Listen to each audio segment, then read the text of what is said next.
Swami is constantly watching at you, constantly. 5 more minutes, one last episode when Swami was physically not there. We were in Lankavi on a holiday. My child was 2 years old. That was the first time after marriage with the child I was taking my wife for a tour, because life was very busy in hospitals for us. We were in Lankavi. My son, there was this escalator. He was playing and he put his hand on the escalator that pulled his small fingers and tore it apart in the middle. His bone was exposed and like a cauliflower, the finger was open. He started crying, so much blood. It was in a mall. I was like, Sai Ram, my wife was crying. I put him on my back and I was running. Some lady, she was in her hijab. Usually we see it in black. She was in an orange hijab, full gown. She came running. She told me, I have come, give the child. I didn't know what to do. I gave the child.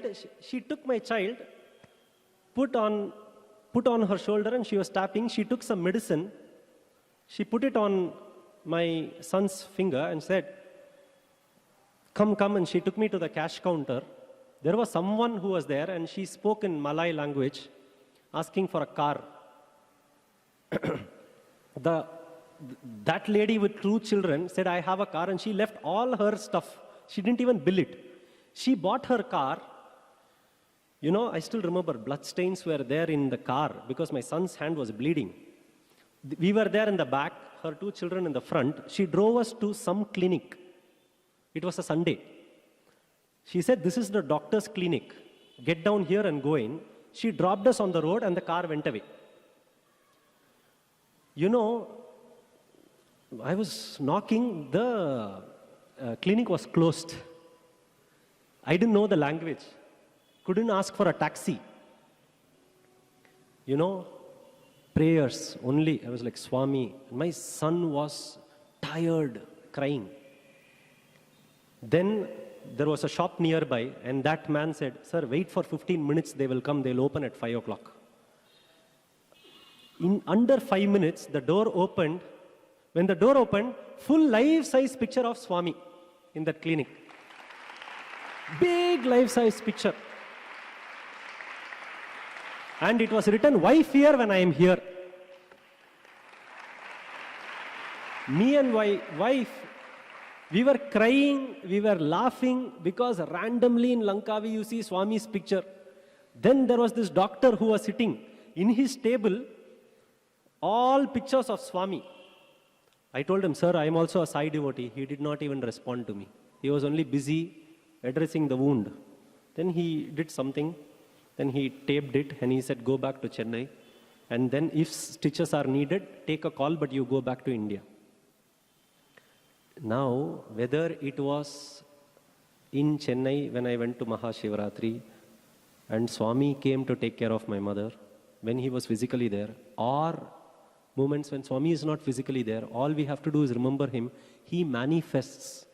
In an island, maybe a clinic can come up, his picture may come up, doctor will come up. I don't know. If you go back, maybe the clinic will not be there.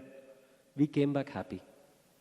But all through to our family, Swami has been only telling us, don't worry, think of me. I will take care. All you have to do is remember me and I am there for you. See, Swami is living in us. Swami is in us. But we have to ensure that our words and our action should reflect to others that Swami lives in us. Not that Swami is not in us. Our words and action should reflect upon the fact that Bhagwan is in us. So I take this opportunity to thank Bhagwan for allowing me to remember all these, because I know for sure Swami wants me to remember him more. I am no one to address you all. None of the introductions about me has any relevance to what I am speaking. That is a worldly thing. I have to have a profession. Swami has given music. I will continue serving Swami. Every day's work is Swami's work. Whether I work for a movie or I work for Sundaram Bhajans, my commitment to my work is one and the same.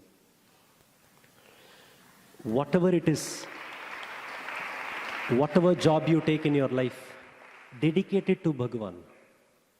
It does not matter. Whatever situation in your life and family you are put to, end of the day, after all the turbulence, dedicate it to Bhagwan. Whatever comes, open your hands, take it. When everything goes, free your hands and look up to Swami. Jai Sai Ram.